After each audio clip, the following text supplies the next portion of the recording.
You're listening to the Tony Kinnett Cast on 93 WYBC. WCYTV Here on the Daily Signal. Good evening and welcome to the Tony Kinnett Cast here on the Daily Signal, nationally syndicated first on 93 WIBC, joining you with a couple of pieces of breaking news. First and foremost, we had to change the title to the show because whereas a couple of minutes ago, the Democrats had announced that they were going to shut the government down, the Trump administration to the rafters because they were not going to stop until ICE was stopped. Here was, again, Senator Tina Smith of Minnesota making that claim just yesterday. Democrats will not vote to pass the budget that is before us if it includes Homeland Security. We will not do that. And our Republican colleagues in the Senate need to hear that, and they need to deal with it because they need us to pass this bill. So that was a kind of strong line of resolution.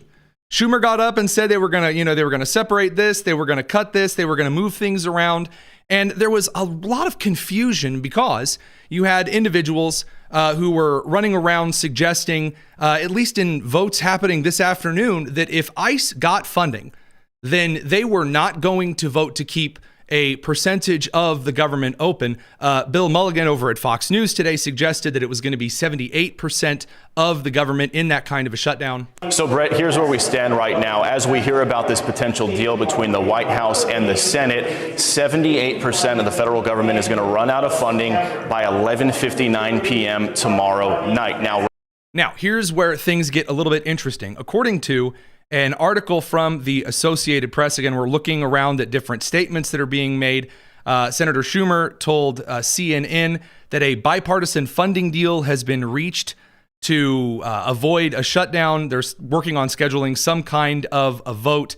The deal, according to the minority leader, this is per CNN, includes the separation of the 5 bipartisan appropriations bills that Democrats had asked for, and then a 2-week stopgap funding extension for the Department of Homeland Security. Now, here's why this is rather funny. First of all, the 2-week stopgap means that we're going to have this fight again here in 2 weeks, which is a mercy to the Democrats after the narrative they had painted, especially about Renee Good and Alex Pretty, had fallen apart in the last couple of days, especially. We're going to talk about that here in just a little bit. But right at the outset, right at the top, it is important to know that right now, ICE is already fully funded. ICE already has millions and millions of dollars that were already confirmed to it, fully funded for quite a while. As of last year, the big, beautiful bill, all of the ICE funding right there. So whatever they're protesting or arguing for here, it seems that so far they're going to try to slice and dice things to maybe come away with sort of a win here. And I mean, it's certainly a move. I don't necessarily see that there's a chance, at least as of yet, I should say, that either side can walk away with huge deals. According to the Associated Press, it says, quote, the two sides have agreed to separate Homeland Security funding from the rest of legislation and fund DHS for 2 weeks while they debate Democratic demands for curbs on the U.S. Immigration and Customs Enforcement Agency. And one of the reasons that they had to walk some of this back is that cutting funding to DHS would cut funds to TSA and cause a major air traffic kerfluffle, which in the middle of a midterm campaign cycle would be a really tough sell for the Democrats, who are also deeply struggling in the approval rating section of things. So that said, I do want to bring up 2 senators who are going to have some things to say about what some of these conditions for immigration customs enforcement might be to maybe get his vote. Senator Alex Padilla of California, who is known for rushing Kristi Noem once and then whining about it. Not a single dollar more while they're roaming the streets, coming out of unmarked cars, masked, not identifying themselves. Oh, not a dollar more. Well, that's already fallen by the wayside. If there's a 2-week stopgap, then yeah, there are dollars that are going right now. And again, they're already fully funded. So we can say not a dollar more. That's already a lie, according to the news bulletins that are coming out right now. But then he's going to paint them, and they're in masks, and they're walking around near cars. Este la way. out of unmarked cars, masks not identifying themselves. No more funding for DHS, for ICE, for CBP, while they're detaining innocent children, while they're detaining and even assaulting Latinos for the color of our skin or because we occasionally speak Spanish. Other language minorities have been subject to this abuse as well. So you've got some different, at least accusations, different suggestions from those over on the left as to what it is that they are considering regarding government funding. And we've already played this particular clip that be Senator John Fetterman talking about he doesn't find it ethical to shut down the government. Then you have the House, and the House of Representatives on a totally different side has just flown the coop and gone bonkers. One of these people would be Representative Ro Khanna of California, who thinks that instead of actually focusing on government funding or what they were elected to do, Ro Khanna of California has encouraged all Democrats, no matter where your district is, to come protest in Minneapolis. I was just in Minneapolis, and my point to many Democrats is this is not the time just to be on social media or to be on the floor of Congress. We need to be on the streets. We need to be with the people who are standing up for justice and our freedoms. What happened was absolutely horrific in Minneapolis. Not just the fact that Alex Pretty was shot in cold blood and killed by ICE agents, but also the fact that that entire city is under siege. I went and I talked to a lot of the residents there, third and fourth generation Minnesotans, white Minnesotans, complaining about being surveilled, complaining about being followed to churches, complaining about having people go into their bookstores. And then, oh no, people going to their bookstores. Oh, where are they going to buy another copy of Gender Queer to give to kids? Oh, the horrors. Oh, the shame. All of these things, by the way, that you're hearing now, the rumors, oh, they're following me around everywhere. If there were those instances happening, we would have the video of it.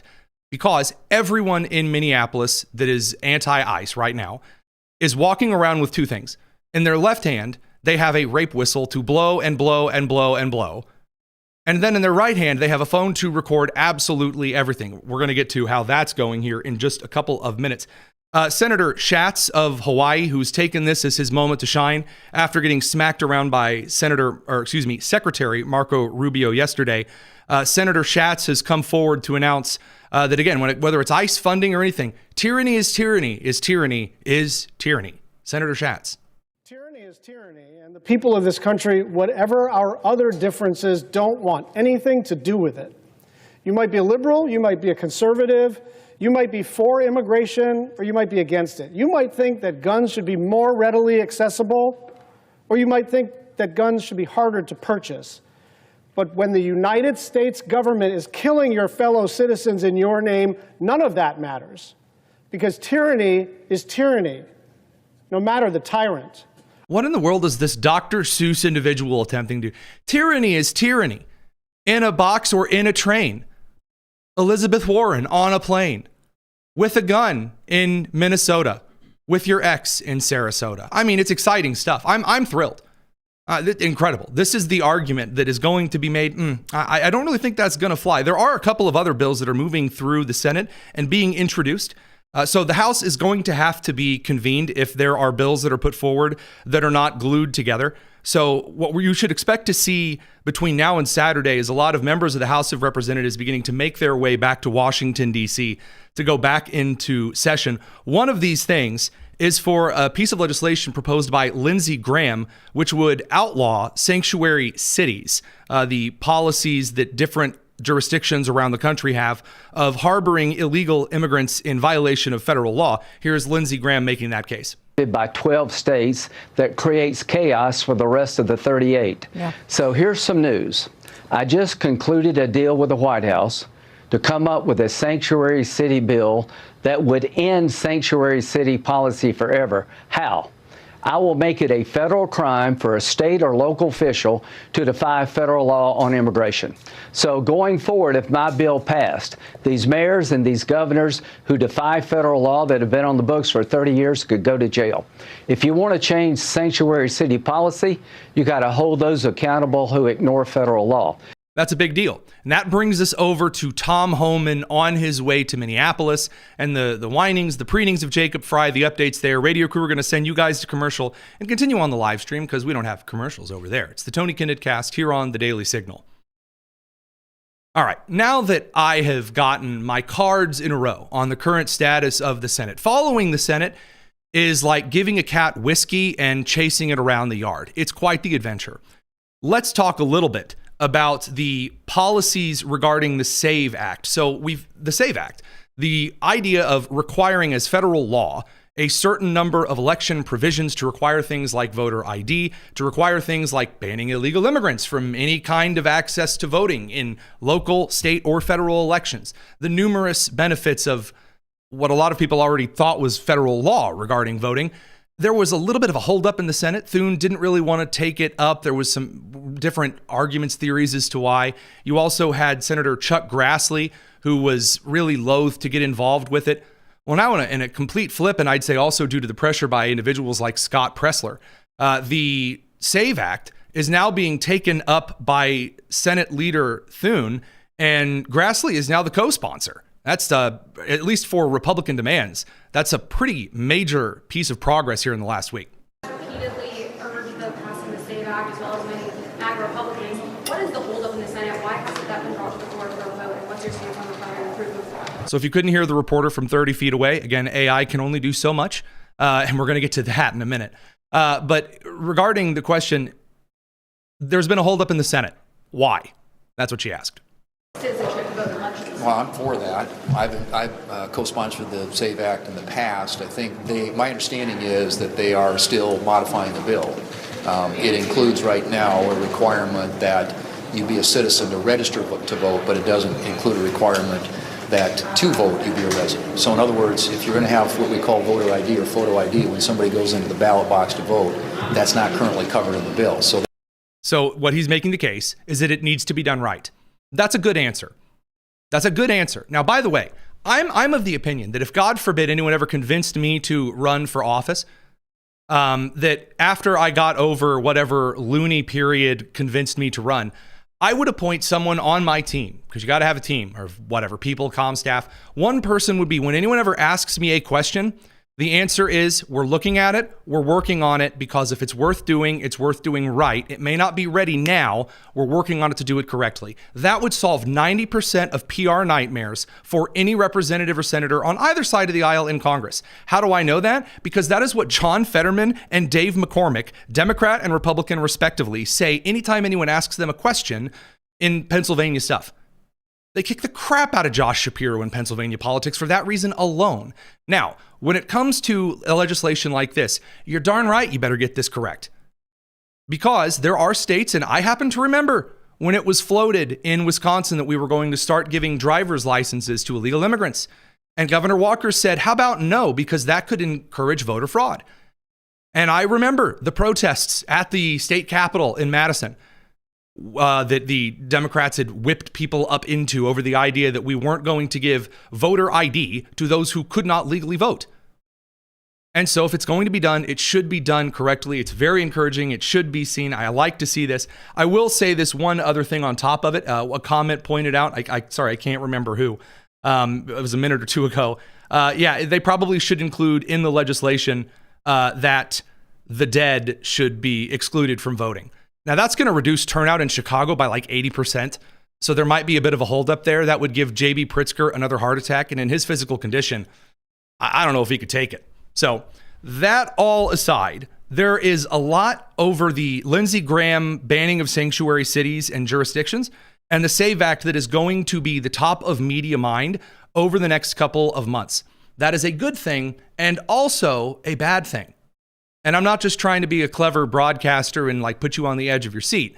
It is a good thing because these are two pieces of legislation that are crucial given the amount of gray area that used to be common sense and avoided that now has become a political flashpoint for American society. It is a bad thing, though, because right now there are a series of fraudulent behaviors and criminal activities in places not just like in Minnesota, but in New York City, in California, in Nevada, in Massachusetts, despite Governor Healy of Massachusetts getting up and saying, oh, there's no sanctuary stuff going on. You earlier this week called for ICE to leave Massachusetts, and yesterday there was news coming out that Boston ignored 100% of the ICE detainer requests.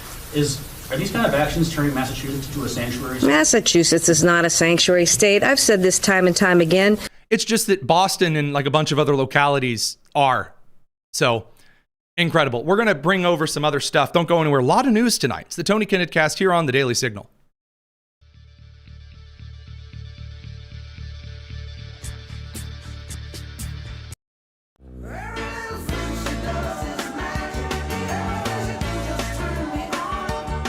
Tony Kinnett Cast on 93 WIBC.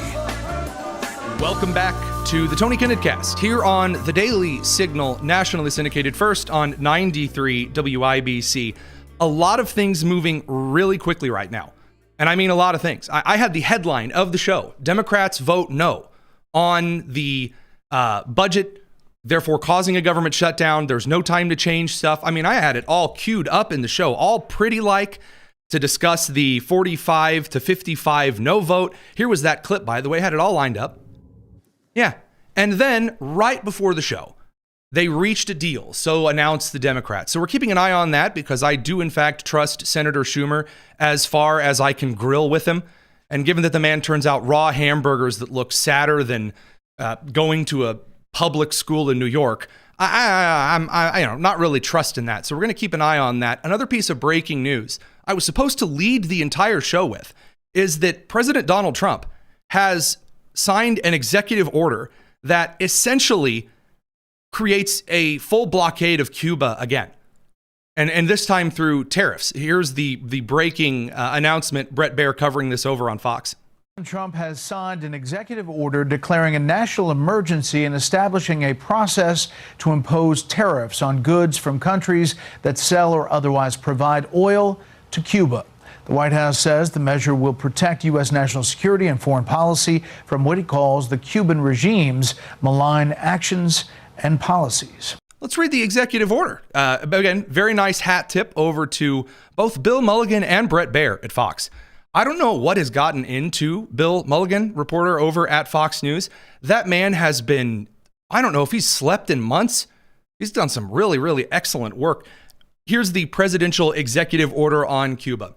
Now I, therefore, Donald John Trump, President of the United States of America, find that the situation with respect to Cuba constitutes an unusual and extraordinary threat, which has its source in whole or substantial part outside the United States to the national security and foreign policy of the United States, and hereby declare a national emergency with respect to that threat.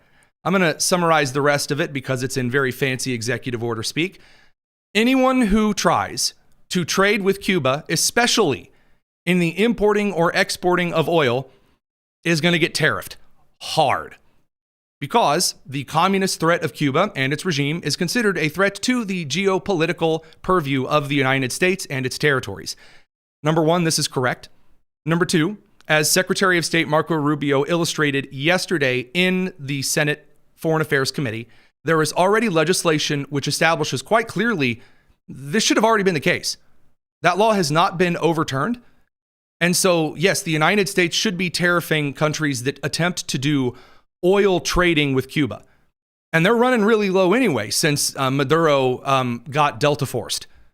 According to the Financial Times, Cuban oil imports have dried up since the U.S. action in Venezuela. According to the report from KPLER, the Trump administration's actions blocking all deliveries from Venezuela and Mexico have left Cuba with only 15 to 20 days of oil left. And with some of the 1955 Cadillacs they supposedly have driving around, that gas mileage is going to go real quick. I mean, I'm sorry. No, it's really interesting to watch. The Trump administration simply say no. Like a 90s empowerment book for women. I mean, just the art of saying no. that appears to be a strategy that, by the way, this is the constitutionally appropriate way the president can use tariffs. If the Supreme Court of the United States was to rule tomorrow against the Trump tariffs in question, this would not be one of those which is overturned, because this is a national security issue. So really interesting times. We're going to keep an eye on that story as well, because the United States effectively reblockading Cuba. Yeah, I mean, it's really incredible to watch. I'm looking at some of the updates from some of the producer team. Meanwhile, on the rest of the foreign policy front, because news never stops, Iran has now threatened war on everyone. So, Iranian spokesman, sorry, my voice is getting a little higher because my throat's dry. There's so much news to break. Iran's foreign ministry has announced that if the United States does, and I quote, anything regarding military action in Iran, that it will block the Strait of Hormuz. Now, I don't know if you know this about the Strait of Hormuz. There's a lot of trading that goes on through there. And the Strait of Hormuz is protected, or should I say kept in defense and open, by countries ranging from as strong militarily, including Argentina and the United Kingdom, all the way over to countries that fall over at the sign of a stiff breeze, that being France. So Iran effectively trying to suggest they would close the Strait of Hormuz and go to war with more people than you could shake a stick at in the Suez Crisis. Shout out to Eisenhower. That's a wild move. They also now have a drone following around the USS Abraham Lincoln.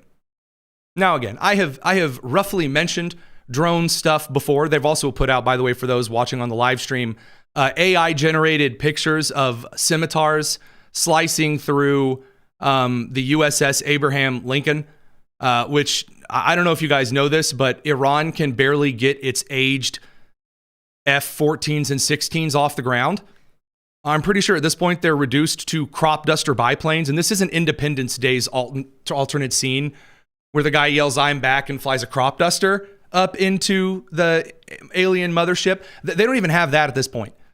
I'm pretty sure that Mr. Banks from Mary Poppins flying a kite is probably more advanced as an air force than what Iran has at this point. So they're saying they've got hypersonic missiles and they're flying a drone, a singular drone, around the USS Abraham Lincoln.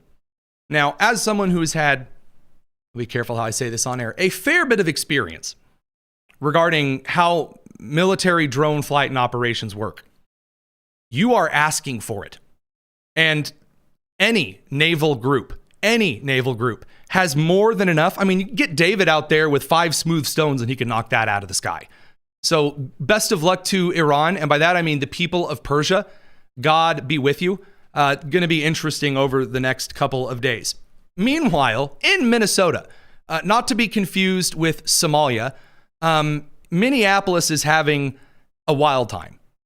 And that is because many different sources told you that Alex Preddy was an ICU nurse, a gift, an angel, who was the sweetest, kindest, gentlest creature. I mean, he wasn't pretty enough to put his picture on MSNBC. They had to touch him up with AI because he was looking too pale and skinny and gaunt. So they touched him up. But other than that, he was wonderful. I mean, you had ladies on The View saying things like, he's just the nicest boy that you could ever ask for. In fact, I mean, he's just the peach of the pie. What was it? Was it Sonny Hostin who got out in front of the country and said that he was the ideal person for your daughter to date? Now, footage has come out to the public showing him, kicking, yelling, committing all these different crimes. We talked about this on the show yesterday, and we got a couple of aggravated comments from individuals who promised me, Tony, this was AI. You've been duped. You've been fooled. You've been bamboozled, Smeckledorfed even. And we're going to talk about it because maybe it's time for me to issue the very first major correction we've ever issued on the Tony Kinnett Cast. Radio crew, we're going to send you to commercial out of my own shame and FCC regulations. Live stream crew, we're going to continue. It's the Tony Kinnett Cast here on the Daily Signal. The charges levied against me in the comments on X, this TMN or TNM video was apparently AI. Here's the video in question. This is a moment the news movement filmed on January 13th in Minneapolis, showing a man who appears to be Alex Preddy interacting with federal immigration agents 11 days before Border Patrol shot and killed him. So the allegation that was made, because this is an individual who's doing a lot of screaming, he's again spitting on people, spitting on other stuff, that's a crime. That would also be assault. Breaking, destroying federal property, vandalism, etc., all these other things. People said, Tony, that's AI. You got duped and fooled. And I, after the show yesterday, I took a half an hour of my own time and I walked through why, no, it's not AI. We don't have any AI that can produce stuff this good. We don't. If we did, then I would be greatly asking anyone with that ability to remake the Star Wars sequel trilogy like right now. We don't have it. Nope, that's a real video.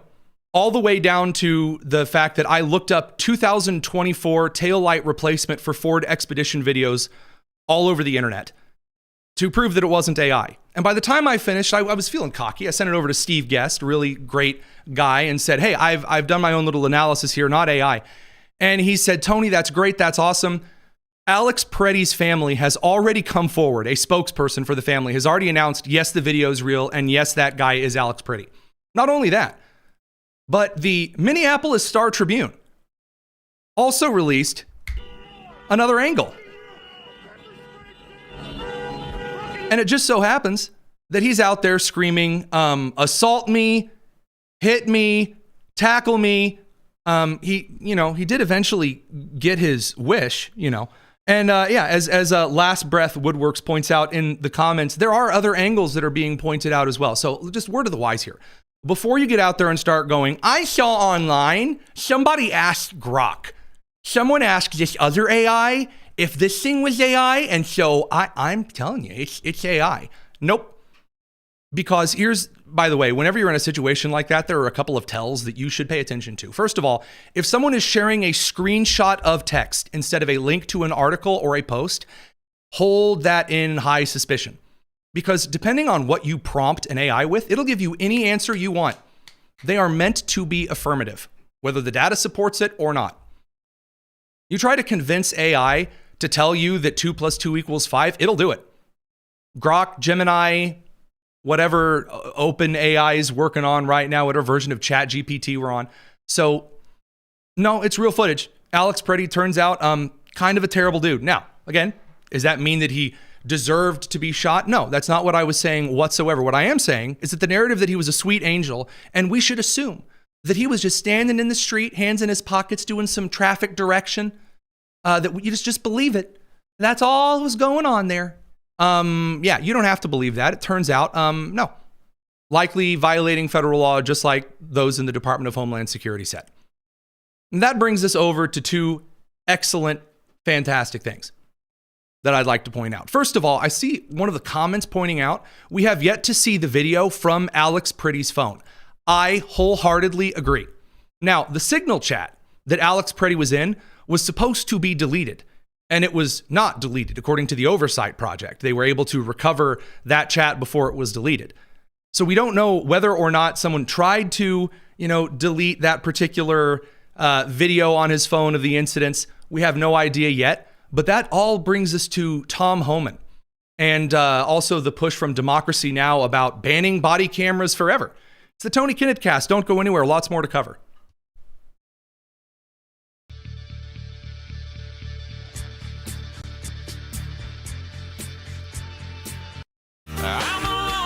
This is the Tony Kinnett Cast on 93 WIBC. Welcome back to the Tony Kinnett Cast here on the Daily Signal. Hope you're having a very nice evening after the day is Brooks and Dunn.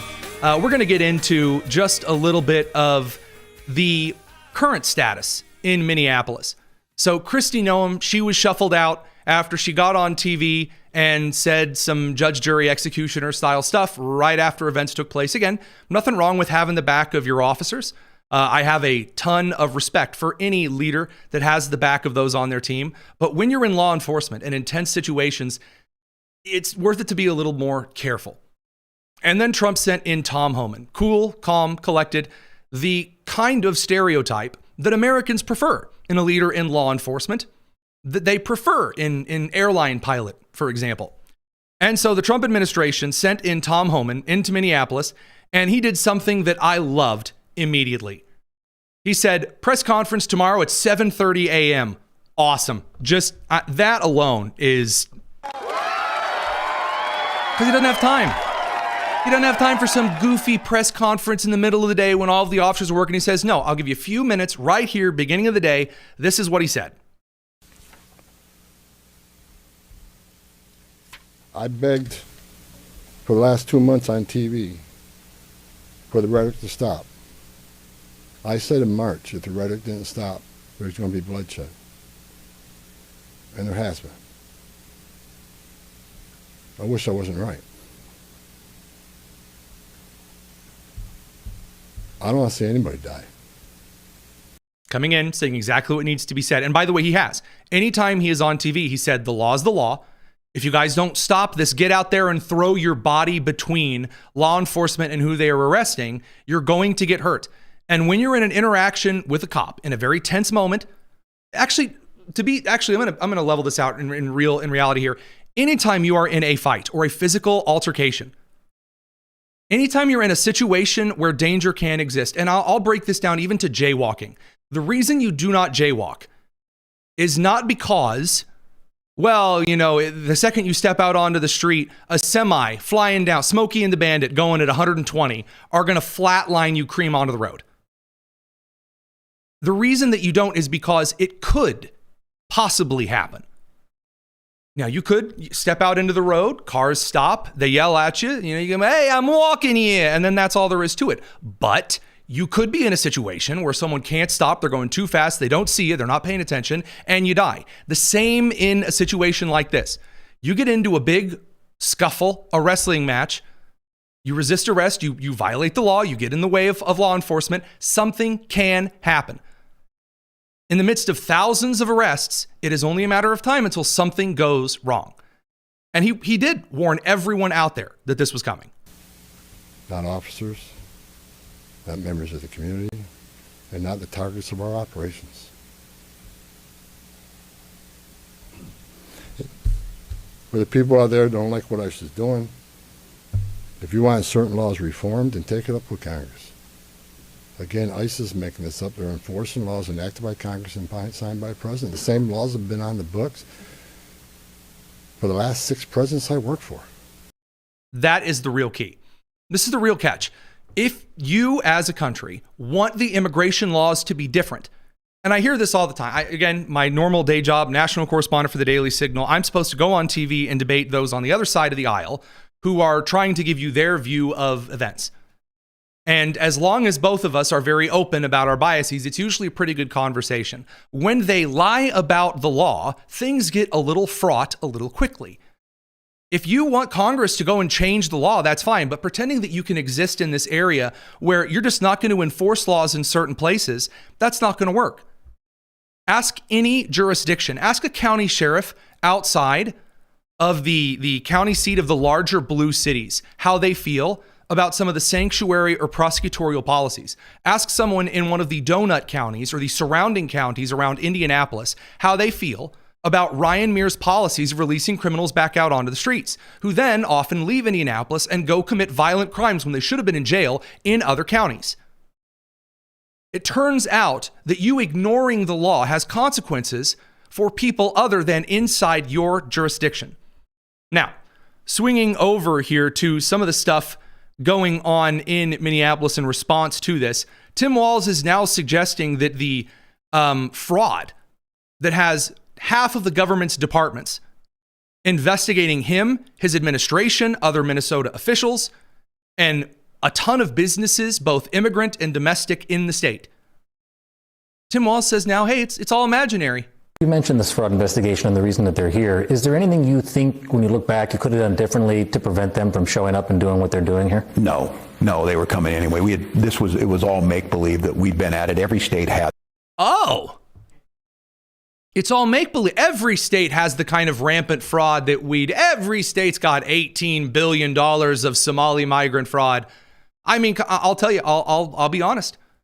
Right before I wake up in the morning, and, decide, hey, it's time to go grab a spicy chicken biscuit from Hardee's, which is far better than Chick-fil-A's breakfast chicken biscuit, for the record.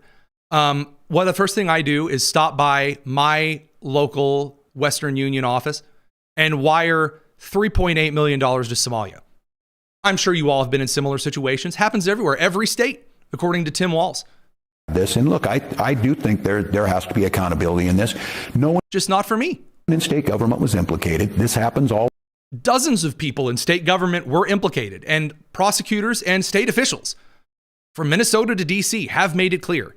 You're a liar. Over. People did this. We got it caught. We put him in jail or whatever. Yeah, we put him in jail. I stopped it. I mean, also, I went after the legislative auditor who called this out 8 to 10 years ago. Now I'm running for a third term, or was running for a third term. Now Amy Klobuchar has announced her candidacy for governor of Minnesota. So that's great. She's going to go from beating her congressional staff to beating her gubernatorial staff. Excellent stuff there. Best of luck in all of the tacks to step on. Meanwhile, Ilhan Omar is now describing her faith as what sets her apart from Donald Trump. Well, the difference between the president and I is that I was raised to be a decent human being, and my faith teaches me to have compassion. Yes. So first of all, LOL at the idea of Islam being known as the religion of compassion. Yeah, okay, Jan, sure. Number two, don't you and your husband supposedly own a fully operational winery? Alcohol is haram. That's not allowed. You're not supposed to have alcohol establishments. And I don't know if you guys know this about wine, but there's a little fermentation process that takes place.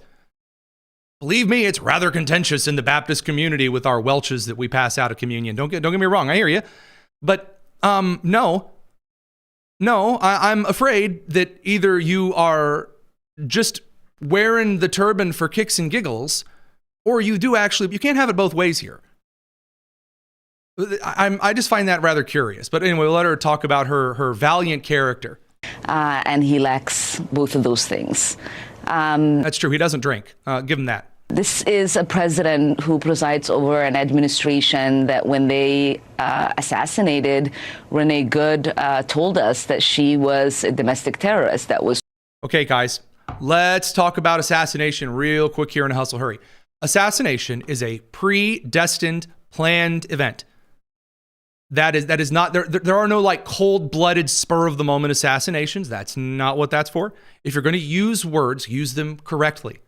Trying to kill the federal agents. When they assassinated Alex Preddy, they told us that he was a domestic terrorist who brandished a weapon. Brandished, not barnished. None of those things are true. They are known to be liars. They have constantly told us not to believe in our eyes.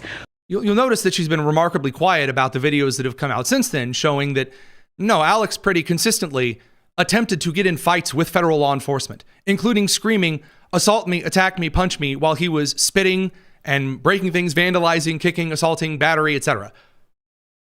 No. Again, when Renee Good's lady says, drive, baby, drive, and she floors it so fast her tires spin out in the ice, trying to resist and flee from a no. You don't get to play this game. Best of luck to you, I suppose. That brings us over to, again, some of the arrests like Nicole Levy Armstrong, one of the ladies that stormed City's Church in Minneapolis. Now she's very, very mad that she was arrested.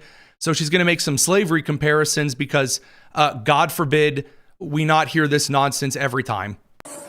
We had belly chains around our waist, and we had handcuffs with bars in the middle. As someone who majored in African American studies, I can tell you that that is the closest I ever felt to slavery in my life. Being shackled as if I was a slave. It is unacceptable and unconscionable, but it's on brand. That's real special. Also, no. Radio crew, we're going to let you guys go to commercial on the live stream. We're going to talk about the difference between Hollywood and real life. It's the Tony Kinnett cast. So I'm just going to let you in on a little bit of a secret here. Just because you watched Roots doesn't mean that you can now like draw all of these incredible, fantastical parallels. Little hot. This is the same kind of people that tell you that you shouldn't use the term master bedroom because, after all, that means like massa, like a slave master. Stupid. Thank you very much for showing up. Please stop. So just excellent. Bringing out their best. Their true best.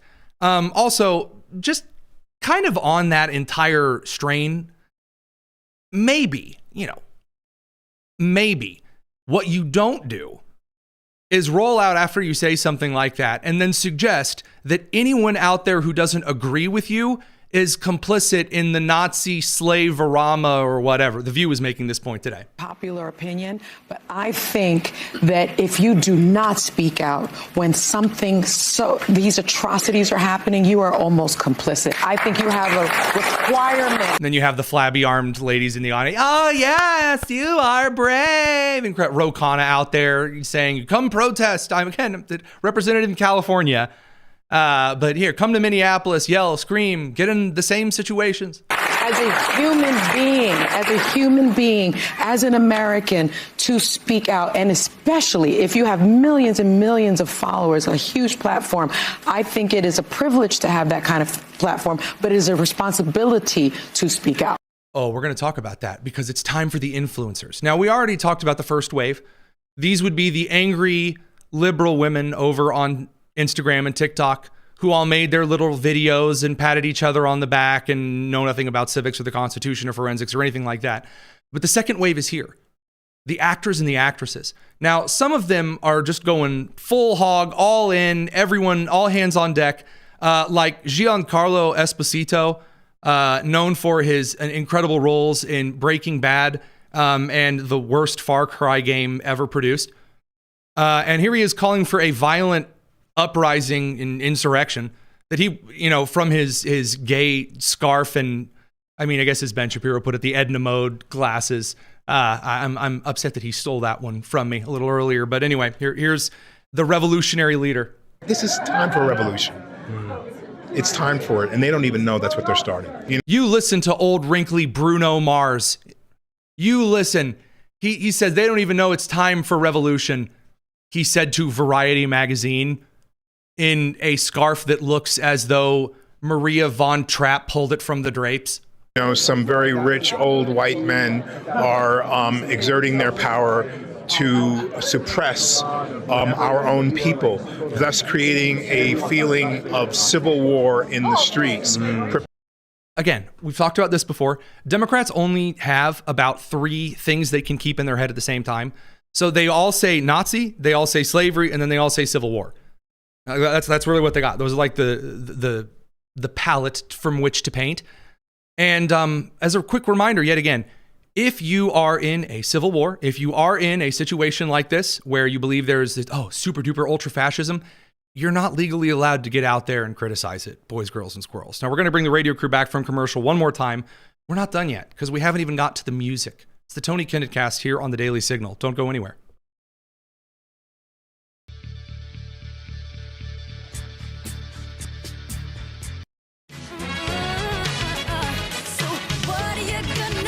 This is the Tony Kinnett Cast on 93 WIBC. Now, let's be real. You thought that it was insufferable to have guys like Giancarlo Esposito get out there in his rich French smoker Bond villain outfit and tell everyone that the violent revolution is coming. So, hey, you should run out there and get in situations where you're going to get hurt. We all understand that. Good times, great fun. But you weren't prepared for the singers. Because you had like Lady Gaga stopping a concert, while dressed in her usual finery and crying out to the crowd, "You have to stop ICE. It's so bad. It's terrible." Now we're getting into the custom songs. And the custom songs are atrocious. And not just because I don't agree with them politically. Bruce Springsteen, he has stepped out and released some of the worst lyrics that I have ever seen displayed. Ever. It's that bad. but it was enough to really impress on CBS morning show. Do people even like watch network TV morning shows anymore? I didn't realize that anyone had like done. I thought after like 2006, when like Regis and Kelly were like, yeah, I'm done with this.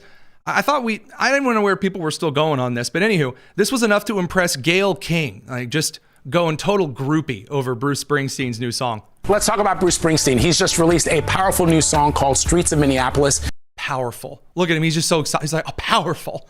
Just shivered my timbers. Condemning the federal immigration crackdown and the killings of Alex Preddy and Renee Good. Listen to a little bit of it here. Now, we are going to listen to a little bit of it here, but I'm not going to listen to it and watching him make awkward faces on television while you're forced to watch it. Absolutely not. Here's a taste, though, from his music video. Through the winter's ice and cold, down Nicollet Avenue, a city of flame fought fire and ice neath an occupier's boots.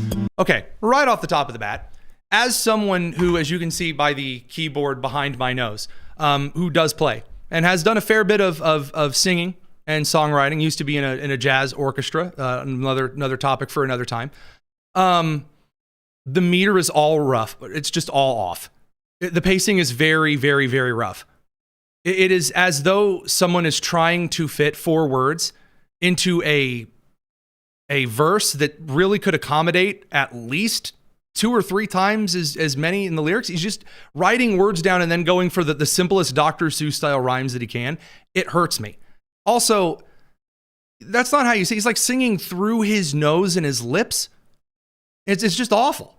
King Trump's private army from the DHS, guns belted to their coats, came to Minneapolis to enforce the law, or so their story goes. Okay, here's why it's bad instrumentally.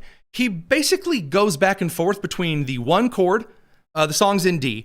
He goes back and forth between the D chord, the home chord, and then up to G, and then back down to D. There's a very small, like half measure at the end of the verse where he goes into A, the 5th.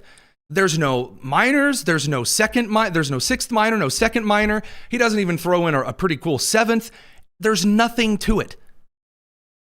It is just as though someone is strumming the guitar in D over and over and over again, and then doing really horrible beat poetry from that girl who told you she was going to go major in English. Against smoke and rubber bullets in the dawn's early light. Back to the 1 chord.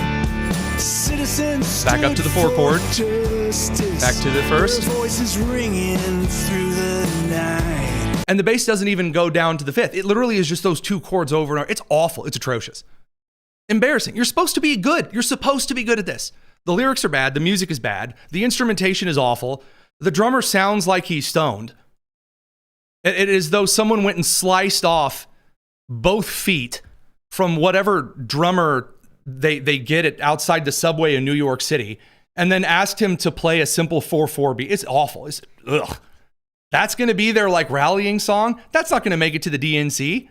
That's going to rocket straight to the bottom of the charts. And there are going to be people that tell you, you don't understand. Actually, the mediocrity is symbolic of how, like, the vibes is very emotional. Do you feel inspired? Do you? I'm impressed, for sure. I mean, it beats Which Side Are You On? But only a little. All right, on to body cameras be gone. So the Democrats, in their response to all of this, they're suggesting that ICE needs to wear body cameras at every engagement. And I'm not against that at all. I think, again, there's a question as to who owns the footage, how that's going to be kept and stored, but that's a procedural thing. That's something to work out. That's not necessarily something that determines the ethicality of body cameras. The reason that so many in the country are a fan of this, though, is that after the left proclaimed body cameras were needed in the George Floyd situation, what did the body cameras end up showing over the next couple of years? Yeah, that whole innocent people getting brutalized by police thing. Yeah, that really didn't happen. Well, now the fine people over at Democracy Now! Have come forward to announce that body cameras are actually really bad and racist. They said in the wake of Michael Brown, we'll market it to low information people in the public, to well-meaning liberal people. We'll market it as accountability and transparency. Oh yeah, we're gonna market all the dumb people that are just well-meaning. Boy, that's a statement that you said. Boy, we really fooled people to believe that that recordings of what took place would show you recordings of what took place. So they totally shifted, and then they were able to get hundreds of millions of dollars toward their goal of outfitting every single cop in the United States with a mobile surveillance camera that the police control. They control when it's on, when it's off. Yeah, usually the buttons on the camera do in fact turn things on and off. That's true. What it captures, when... True, what you point the camera at is what it captures. I know, because it just so happens that when people record videos and send them to us, occasionally I'll get their face the entire time because they didn't flip the camera around the right way. It happens. That's a feature we've known about for a while, my dude. Something is captured, is released to the public. So if the police capture, let's say, an undocumented immigrant committing some crime, that's out on Fox News and the New York Post within hours. But what an interesting thing to say. I mean, what they're going to show is if there's somebody that's committing crimes and there's this politician that says that there's this disproportionate committing of these kinds of crimes, then they have proof for it. And we can't just tell them that it doesn't happen anymore because we advocated for video evidence of all of it. Radio crew, we got to send you off to the end of our broadcast coverage on the radio side tonight. We're going to continue on the live stream, though, so y'all take care. It's the Tony Kinnett Cast here on the Daily Signal. All right, you do have to hear the rest of this man's body camera argument because he is just stressed that the people that often show up in these body camera videos make the cops look a whole lot better. But if they capture the police doing something horrific, the public may never see that video. So body cameras are a... Source, do trust me. I do not know yet of more than one. I know there was one case in which I believe a Baltimore police officer attempted to delete body camera footage, but it was then caught and recovered. There's not a single other allegation that has proven that body camera footage from police departments was deleted or removed.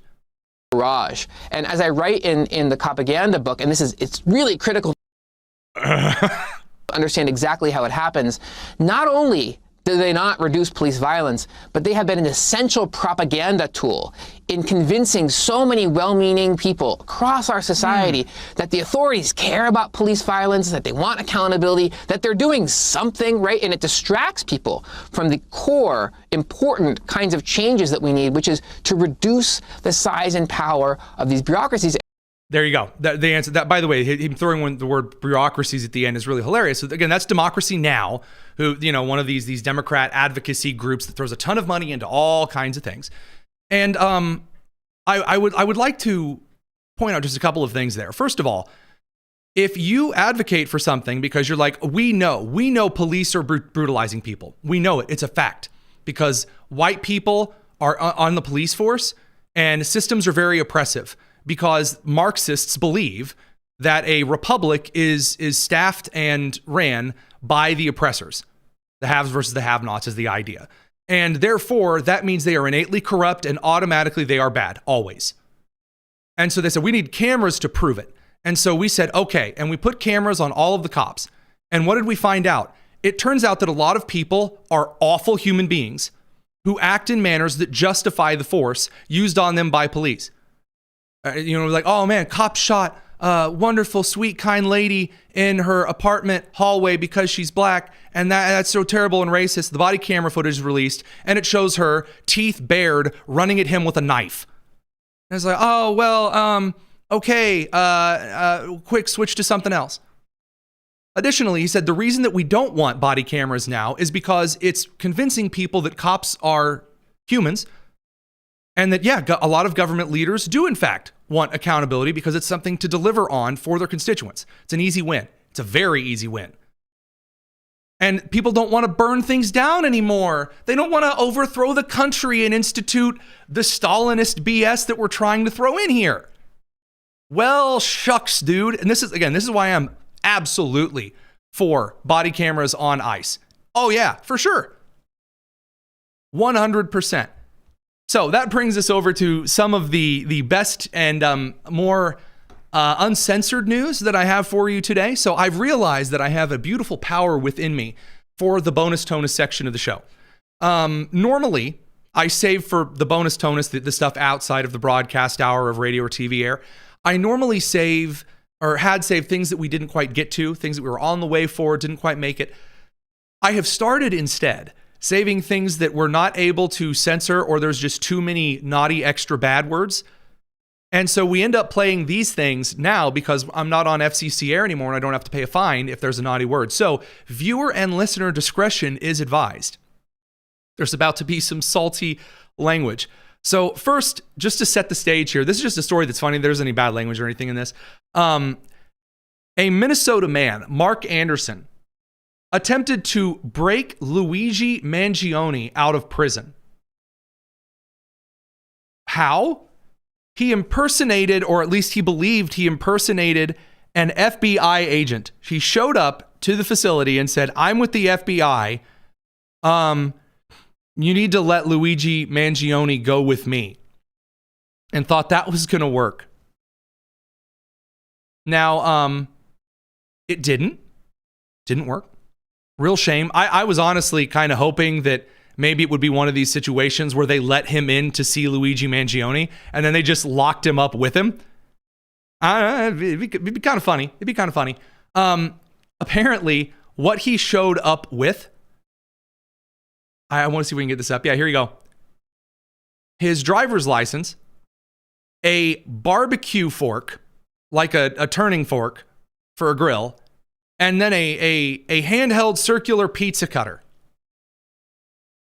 Now, I don't know if you've ever seen Catch Me If You Can, the brief moment when Leonardo DiCaprio impersonates a Secret Service agent to Kyle Hanratty. But he doesn't say, hey, you could probably tell I was an agent by the barbecue poker and the pizza pie cutter. So they're sending their best, ladies and gentlemen. Incredible, incredible stuff. So I just wanted to get that out of the way. There are more individuals who are responding very healthily in the most healthy, not mentally insane ways. Now that people like Ro Khanna and Jacob Frey and the Senate Democrats like Senator Jose Tortilla have gotten in front of the country and said, you need to go, violate federal law and obstruct federal law enforcement. So, really good to see people recording these particular mental moments, let's call them. Honestly, unfucking believable that this is where our fucking country is. This is our fucking country, the land of the free, not land of the white people. Couple of things. First of all, I find any leopard print and cheetah print ugly. I've always hated it. I don't care where it's from. I don't care whether it's Al's wife in one of the greater sitcoms of the world, Married with Children. I don't care if, and by the way, I know a lot of people out there I think it is just the ugliest thing. It looks trashy. That has nothing to do with the video at all. I just wanted to make that perfectly clear. Now, for those on the audio who think that I've well and truly lost it, she's wearing like a cheetah print hat kind of a thing. She is holding her phone in her hand while she's driving. Now, in my little Toyota Corolla, I have a little phone mount that, sits right on the dash next to me, for GPS ability or for dash cam if I need it. It can record my face right there. God forbid while I'm driving, we're taking a meeting on the road, and you're really not supposed to do that. But she's holding her phone here, driving, and is like, I don't know why we are where we are. Maybe if you'd put your phone down, you'd know where you were. Now, also, you're white, so complaining about the land of the white people is a little weird. In your double layer Patagonia vest. Anyway, just the land of the white people, and also the music ending.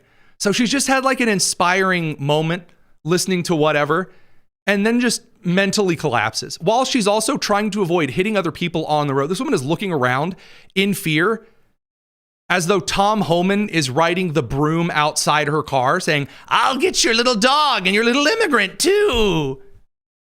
Fucking country is. This is our fucking country, the land of the free. Free! white people? What the fuck is wrong with people? You know what, Kyle, you know what this reminds me of? That Ruth Bader Ginsburg video where like the blonde lady is like, holy effing ass! And she's like losing it and like head bobbing. It's like an advertisement for untreated Tourette's. What is wrong? This is America! America! Are we great yet? Make America great! Is this what you fucking want? So you don't want my bro babies here either, do you? You dumb fucks! When I fucking cried 10 fucking years ago! All right. There is no reason to bring the phone that close to your face. Again, she's driving on what appears to be an interstate or a freeway. All right, at least a 4-lane separated state road. Going fair enough to say here, judging by the way the signs are, and I'm sorry, a little analytical former science teacher mind here, looks like she's in the left lane based on her glasses and like where the road signs are overhead, like when she goes under overpasses and things. She is theoretically going between 55 and 75 miles an hour. And she's like, bring the phone closer, Jim. Bring it closer. So you can see the depression oozing out of my pores. This is why I cried! This is why I cry!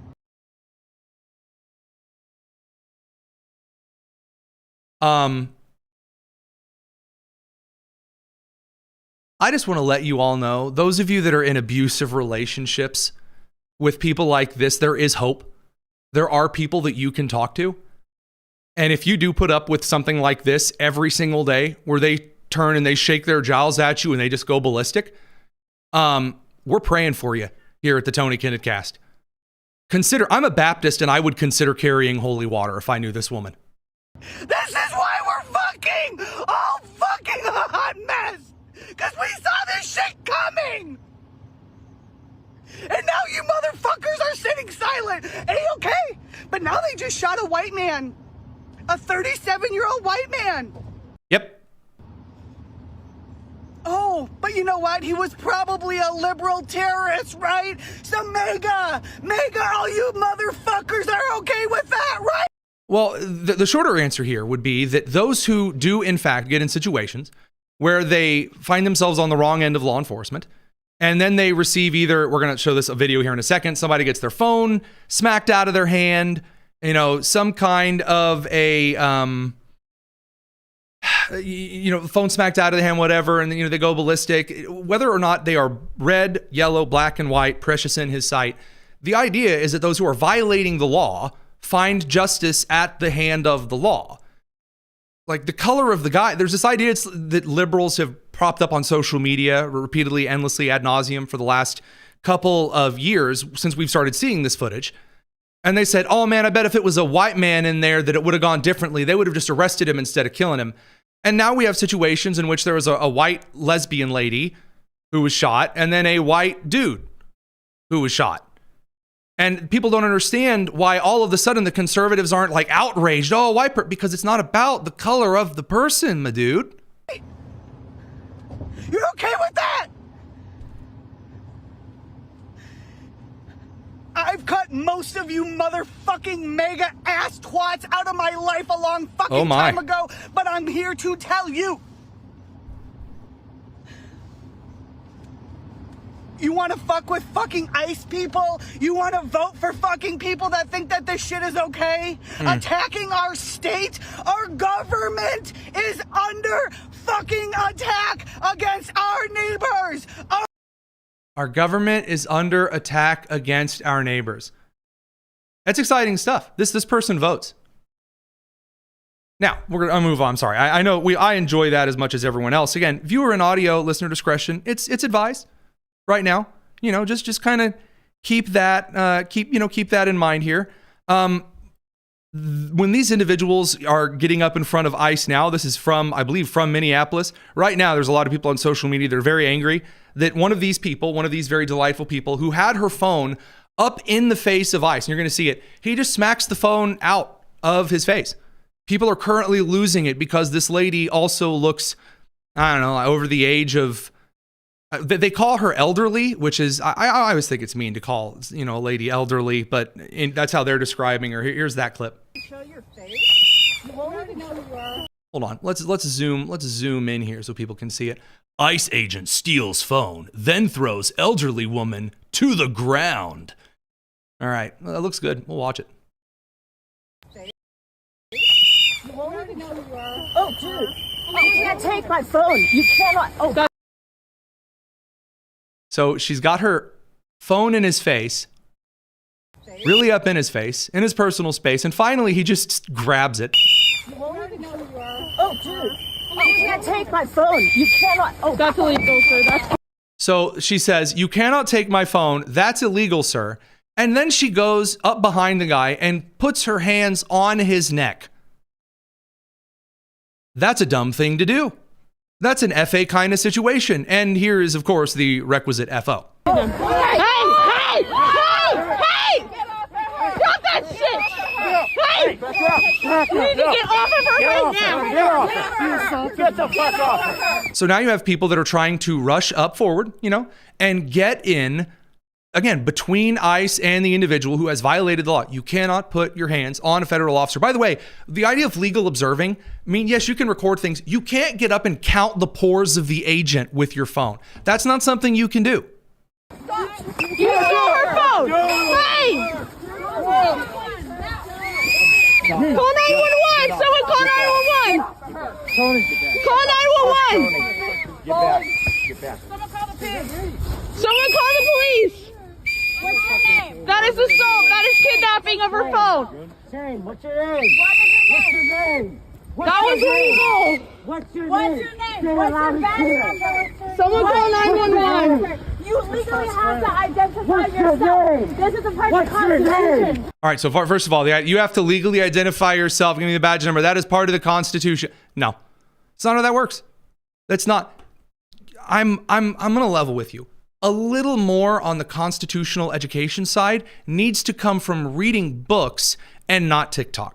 Okay, just a smidgen, just a little bit. You will know more about U.S. history actually sitting down and studying it than watching some rant from Bruce Springsteen or Natalie Portman or the weird scarf dude who was in Breaking Bad. Now, there's some other excellent things that are also getting recorded right now that, again, we have warned about, and I'm saying excellent in deep sarcasm here. Because they have been encouraged to, now you are seeing active vigilanteism, in which people are going around from Florida to Minneapolis, following individuals all over everywhere, and harassing people because they think that they're ICE. Now, we've played one clip of this before. Here's another clip of people, again, getting in people's faces, making threats. Why? Well, because he's a clean-cut dude, so therefore he must be ICE. Oh, you can, let me show you, but... You want to harass people, huh? No. How does it feel to be fucking harassed? No. So he did not deny he does work for... He did not deny it. We're from TSA. He did not... Look. So they're screaming at him and yelling about... So first of all, she says, well, how do you like being harassed? Admitting to harassment on camera. Smart. Intelligence 9,000. Excellent stuff. Then she starts screaming. Another lady starts screaming, oh, well, you didn't admit that you're ICE. Guys, I'm going to level with you. Just because someone comes up into your face and shoves a phone in your face and demands that you answer all their questions, you're not obligated to talk to them or say a word. They're not allowed to impede your travel. They're not allowed to block you from entering places. That is not a constitutional right that they have. Just because an angry lesbian told them this on social media doesn't make it true. They have alternate sex lifestyles. They're not genies. That's not how that works. But alas, he says he's from TSA. TSA and ICE are two different organizations. He did not deny it. He did not deny it. How does it fucking feel to be harassed? Look. How does it fucking feel? That's you. How does it feel? Look, he said it. So they show a picture of him to himself, but it's not him. The photo that was uploaded later, it's a totally different dude. But because, again, he looks sort of white and he's clean cut, like his hair's combed, may have a little bit of gel in it. They have found the ICE guy. He said it was him. He said it was him. He said it. He confirmed it is you. He confirmed. He confirmed. Again, he did not confirm. He said, I work for the TSA. He didn't say ICE. He didn't say none of that. But this is going to continue until you have acts of vigilantism that result in violence. People will get seriously hurt. That is not something that anyone should look forward to. Right now, there are people who have been encouraged that if you go harass people, or Tim Walz says, make good trouble, then you are doing something wonderful. They manipulate the idea of what your First Amendment right is to include harassment and obstruction, all the way to kidnapping. It's really, really a bad idea. Not something I'd recommend. And the rape whistles. There it is. He confirmed. He did confirm. He works for Homeland Security. All right.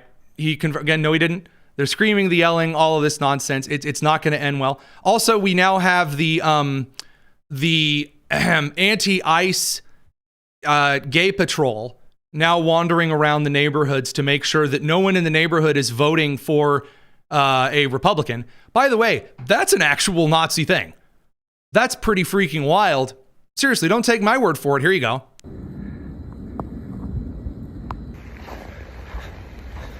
Can I help you? Hi, do you live here? Yeah. So you have a dude with a lot of metal in his face, a little pink tuft of hair on the forehead, a half Windsor knot. Oh man, you could learn to tie a better tie knot than that. Slung down low around his neck, and then he's got a no Trump sign, and he's walking around doing patrols. And she's like, "Hey, can I help you?" And he's like, again, he's pointing a flag at her house, and again, seeing on the house, just like human rights, no humans illegal, the rainbow flag kind of a thing.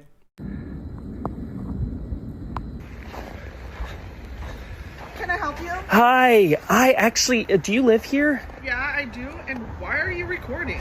So I saw your flag, and I really appreciate it because I'm actually with the Fighting Fascism and Right-Wing Tyranny Symposium, or the FARTS, and we're under a lot of pressure right now because we're trying to defend against MAGA. So we're circulating a short questionnaire. I was wondering if you'd be willing to answer a couple questions. Yeah, I can do that for you. Okay, great. I'm Finn, by the way. If you haven't figured this out yet by now, this is John Sider, and he is pretending. He's doing a very fun bit. I couldn't wait until the end of the video just to kind of break the break the glass here. But enjoy. Nice to meet you. Nice to meet you. I saw your flag, so I figured you'd be a good person to ask.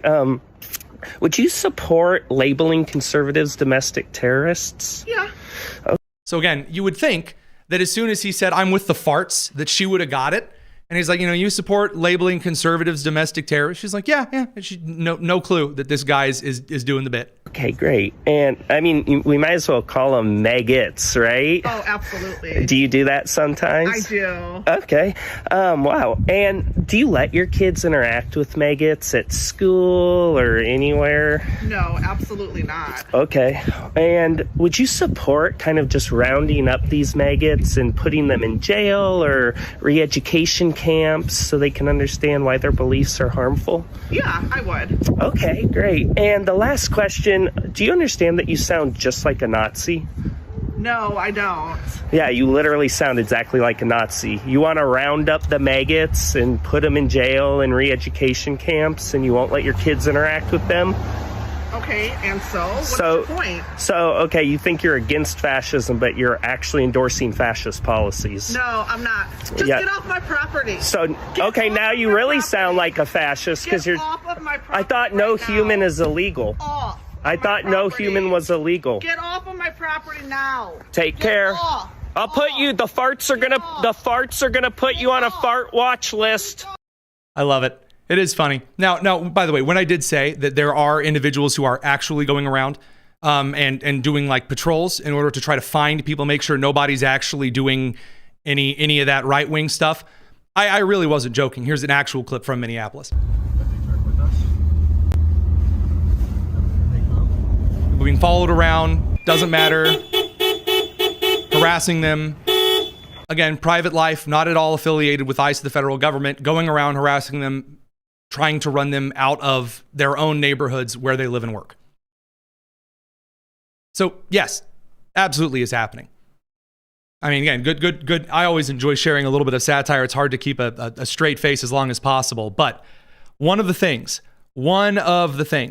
that is deeply important to understand is that when you encourage people to do very stupid and awful things, it just so happens and turns out that they will go and do those things.